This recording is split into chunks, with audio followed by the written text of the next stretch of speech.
What's up, everybody, and welcome back to the channel. Today, I just wanted to discuss some points about Outriders and why I will not be pre-ordering this game and definitely giving it a wait-and-see approach. So the demo for the game was released over the weekend, and people have been able to try it out as well as some of the co-op. It's essentially I guess you could say the first act of the game.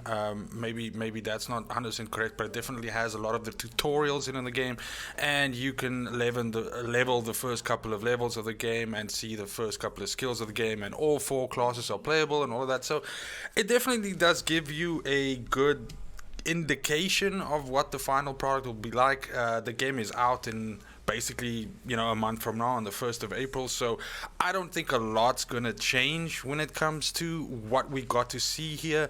So I think it's very indicative of the final product we're gonna get, and there's of course a couple of things in there that isn't really appealing to me, and that's what's actually made me decide to not go from this, from having originally thought that I would definitely be interested in this game when it launched.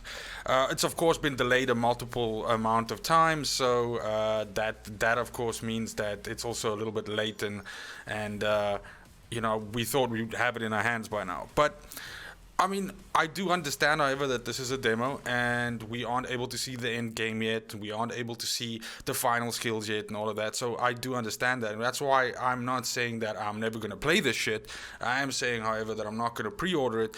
And these are my reasons why. So firstly, this point has since actually been, addressed and dealt with, and that is something which was apparent in the game, was that the frame rate of the cutscenes were locked at 30 frames per second. And there's a motion blur effect that is, always present and that you're not able to disable in the demo. Now, I suspected that this was probably a demo issue, and it has since been confirmed by the Outriders Twitter account that in actual fact 30 FPS will not be locked in the cutscenes in the full game, and there will be a toggle switch for motion blur. So that's fucking great.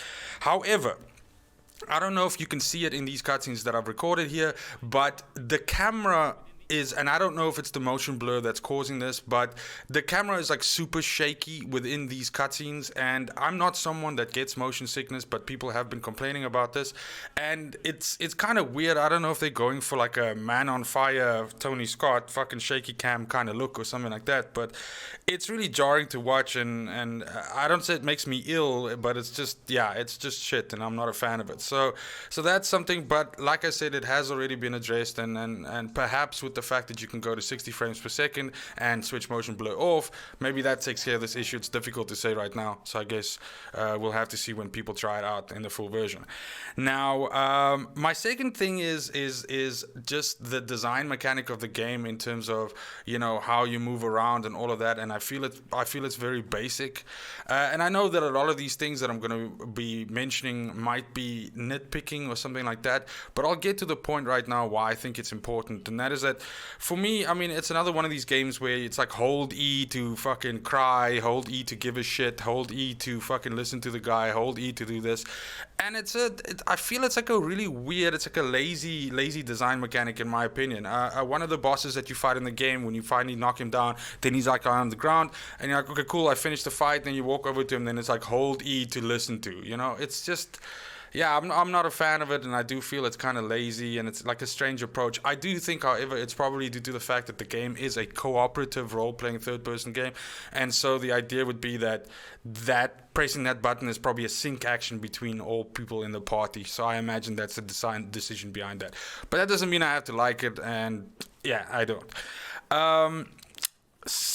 Then I guess the third point would be that the story itself is not that great for me, and what I mean by that is that the character reactions to each other, and so there's some inconsistencies here. Of course, I don't want to spoil the story or anything like that, so do check out the demo if you want to, or read up about it or something like that. But it's not very narratively very strong right now as it is, and games like these, because they either going to need one or two things. They're either going to need a very engaging combat system that makes the game be about that, and that's the reason why you play it, because it's so fun to play, or it's going to be about the story and all of that and how good that is. Now, one of those things lasts after you finish the game, you continue on playing, and that's, you know, how fun the game is to play. And the other one is how much you enjoy it, I suppose, that first time around, and just, you know, how much of it sticks with you, and that's the story. Now, in my opinion, both of these are not very good. As I've mentioned, the design of the game seems fairly basic with the hold E to do and everything like that, but it is also a cover-based shooter that is fairly basic, meaning that you can't jump or crouch or anything like that, and basically you can just mantle objects and, you know, get behind them and cover shoot over them, and you can dive and, you know, sort of move out of the way of shots and grenades and, you know, things like that. So not very impressive, and not really doing anything for me there. And then lastly, and I think this is point number 4 before just, you know, some generalities, and that's that the skill tree for each, and I only tried 2 of the 4 characters, but I mean obviously it's going to be the same for the other 2 that I haven't tried. The skill tree is made up of milestone skills, which obviously give you new abilities or enhance a current ability in a different way.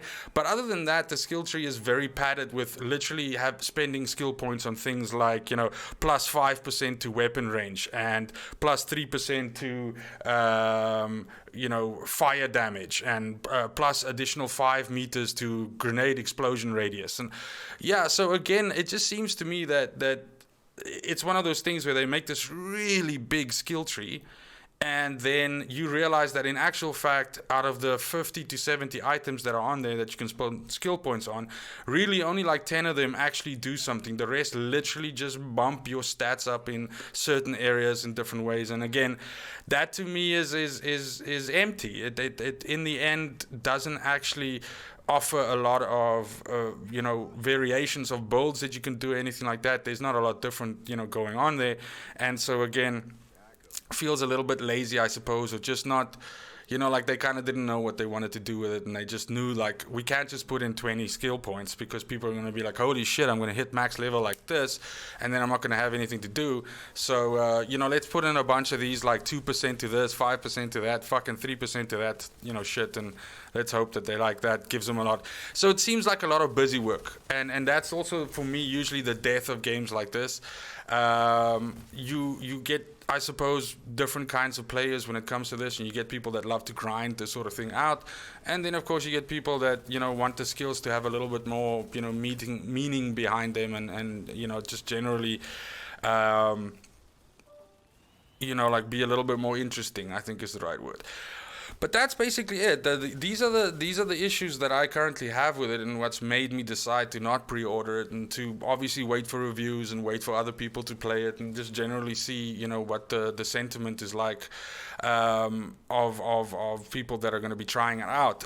My issue is that this is a, you know, a full price release. So wherever you are in the world, whatever that means to you, whether it's 50 US or, you know, 50 euro or anything like that, but it's a full price, like AAA title price for a game that seems to be a little bit undercooked and a little bit underwhelming, and yeah, is a full single player experience that's meant to take on games like Destiny 2, for instance. While this is not live service, it is co-op, and definitely, you know, the players of some, you know, players that play something like Destiny 2, this is supposed to be appealing to them. This is supposed to look like something that they'll enjoy and that they might possibly consider as an alternative to a game like Destiny 2. So I can tell, I mean, straight off the bat, the Destiny 2 offers, even, and I mean, that's not because it's the game that's been out longer and everything like that, but just from a design perspective and the funness of combat and the movability of combat and all of that, this game just doesn't come close. And I do know that I'm comparing a game that I know very well in Destiny 2 to this game, which I've literally only leveled the first 5 to 7 levels of the game, and I've seen very little of it. So I could be fucking wrong, but I'm gonna let other people figure that out, and then, you know, I can see if that's still something that appeals to me.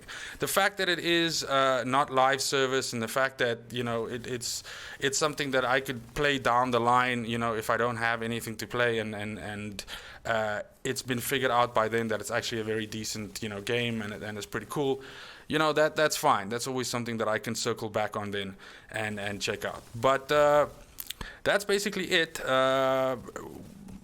I do, however, want to suggest that if you are looking for something like this, and you want to go with something that's tried and tested and that has really good reviews and that was really good when it came out and people still find it quite appealing, then I can wholeheartedly suggest the game Remnant from the Ashes to you. It's also available on Steam. It's half the price of this and has a whole bunch of content. Has been out for a while already. It's a similar kind of game, but obviously made by a smaller studio, indie studio, and it was very well received and just is a phenomenal experience. And I can, again, like I said, wholeheartedly recommend it. So if you want to leave this in the oven for a bit longer and see how the reviews turn out, and you don't want to jump into something like this immediately right now, I can recommend that for sure. But that's it. Thank you very much for joining and watching. If you do, enjoy content like this, please consider leaving a like and a comment, or if you don't like it, a dislike. And if you really like content like this, please consider subscribing, as that really does help me a lot in bringing future content like this to you. But either which way, have a good morning, have a good afternoon, have a good evening, wherever you are. And until next time, fucking cheers. They want the best of me now, best of me now, best of me now, best of me. They want the best of me now, best of me now, best of me now, best of me. They want the best of me now, best of me now, best of me now.